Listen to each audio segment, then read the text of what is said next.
Patuloy pa rin po na ating pag-uusapan sapagkat umiinit at lalong nagiging mainit ang nagaganap na cover-up ng Malacanang, ng Kongreso dito sa una nilang binansagang fake news at ngayon kanya-kanya na po sila tila naglalaglagan. May bagong pahayag ang Malacanang na kung meron daw pong mananagot, hindi sila yun. Ang layo na po doon sa una nilang bumubulusok na pahayag na fake news daw po yung aming ipinakita ni Pangulong Rodrigo Roa Duterte na mga blankong bicameral conference committee report na siyang naging pundasyon at basihan ng General Appropriations Bill at siyang pinirmahan kahit ito'y unconstitutional ng Pangulo ng Pilipinas at ngayon nga po ay mainit na pinag-uusapan. Kagaya po nung nabanggit ko ng mga ilang araw na simula pa po nung Sabado, nung inilahad po at nagbigay ng kanyang expose si Congressman Sid Ungab at ipinakita din ni Pangulong Rodrigo Roa Duterte itong unconstitutional bicameral conference committee report na panay po blanco. Ang nakakatakot dito daang bilyong piso ng halaga ng taxpayers money. Pera po niyo yun daang piso. Daang bilyong piso. Sorry, aking pagtatama. Daang bilyong piso ng pera po ninyo ay sadyang iniwang blanco. Nagkakabuhol-buhol na po ang pagsisinungaling ng mga mambabatas.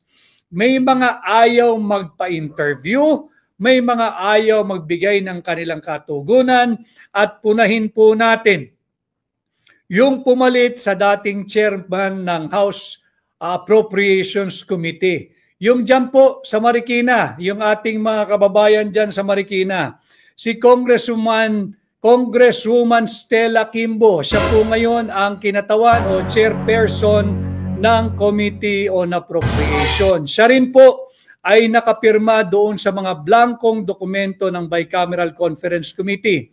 Nagdipa na po ito, viral po ito sa social media, yung report din po muli ng UNTV na kung saan hinihingan siya ng pahayag at ayaw po niyang magbigay ng pahayag at dali-daling umalis, meron daw po siyang rush.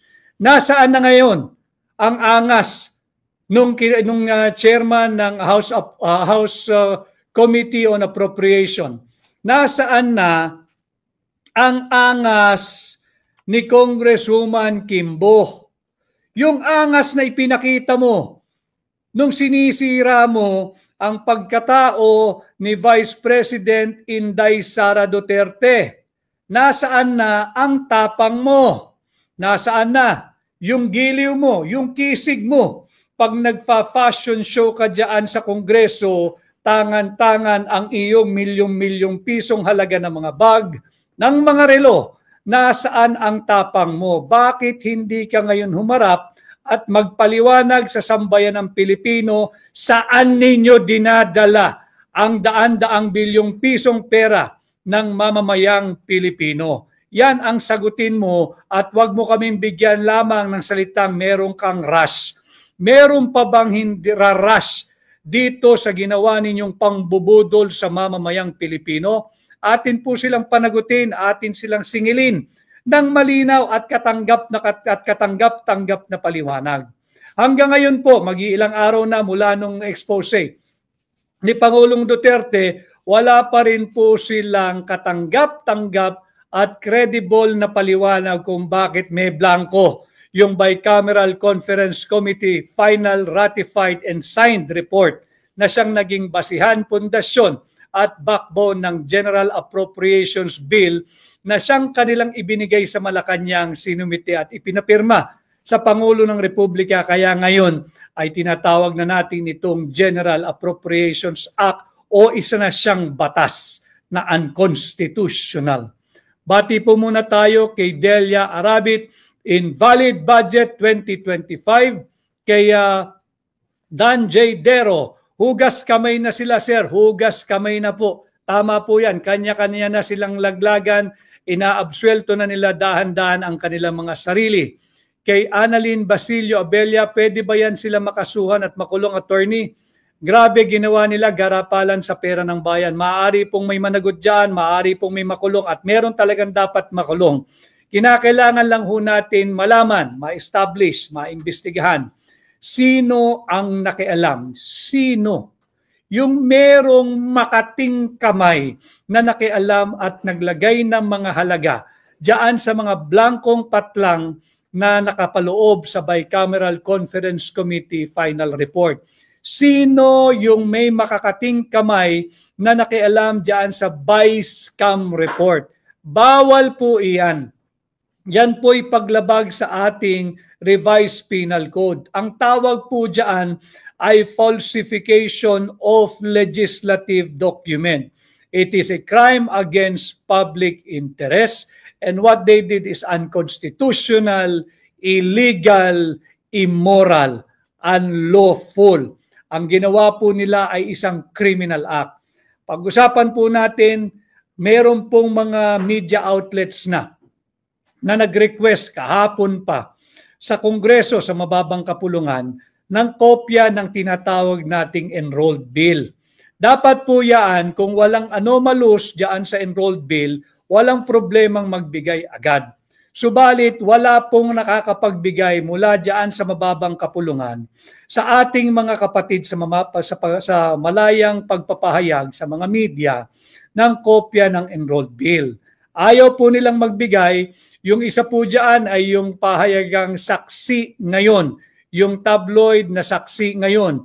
Sumulat daw po sila kahapon pa sa House of Representatives at pinareceive yan, official documented po yan. Ang sagot daw po sa kanila nung doon sa receiving section ng record section po ng House of Representatives, magpapaalam muna sa tanggapan ng speaker. Sino po ba yung speaker? Di si Martin Romualdez. Magpapaalam daw po muna kung pwedeng magbigay ng kopya. Yan po ay isang anomalous process din. Public document yan eh. Bakit kinakailangan magpaalam at humingi ng clearance? Kay Martin Romualdez, hindi naman niya perang pribado yan. Pera po ng taong bayan yan. At yan ay public document. Kitang-kita dito na patuloy na nagkakaroon ng cover-up.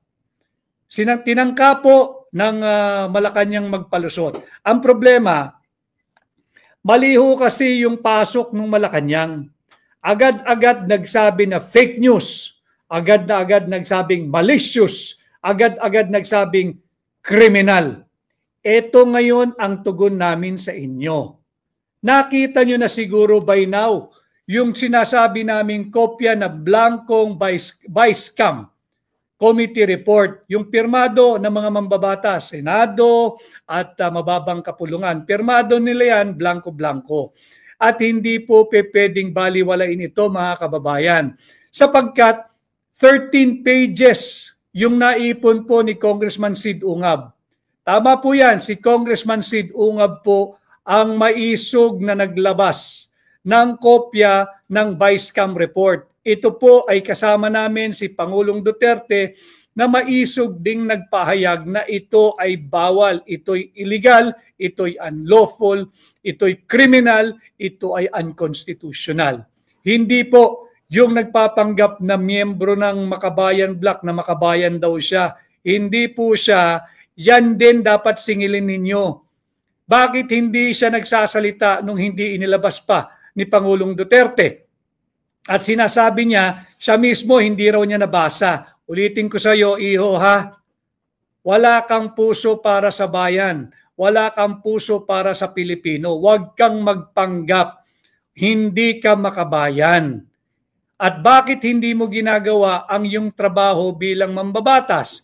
Hindi ba't marapat lamang lahat ng panukalang batas na dumadaan sa inyo, partikular sa iyo, ang ingay-ingay mo doon sa panawagang impeach Sara.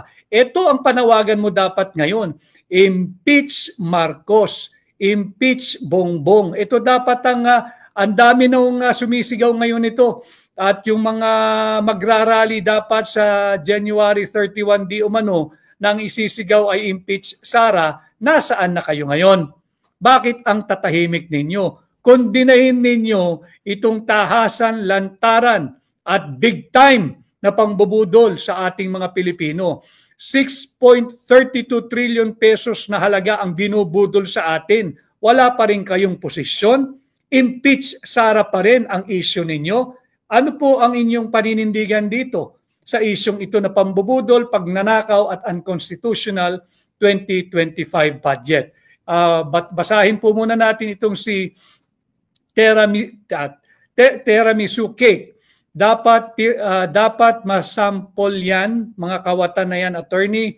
Dapat maaksyonan na yan bago malugmok ng tuluyan ang bansang Pilipinas. Susmiyo, di biro yung ginawa nila. Hindi po talaga biro. Seryosong kaso po ito. This is a falsification of legislative document. Criminal po ang ginawa nila. Kay Colonel Afa Luna, isog dapat from Baliwag. Salamat po. Kay Rose Dror, wag natin tantanan itong budget na to. Hindi po tayo titigil hanggat hindi natin sila napapanagod. Barkadahan Forever FM. Good day po, our dear Senator Attorney Vic from Land Down Under. Please save our Philippines nating mahal. Hindi ko po kaya mag-isa ito. Magtulong-tulong po tayo. Salbahin po natin ang ating bansa, ang ating mga kababayan, ang kaawa-awang kabataang Pilipino mula sa mga tulisan na nariyan po sa Kongreso at nariyan po sa gobyerno.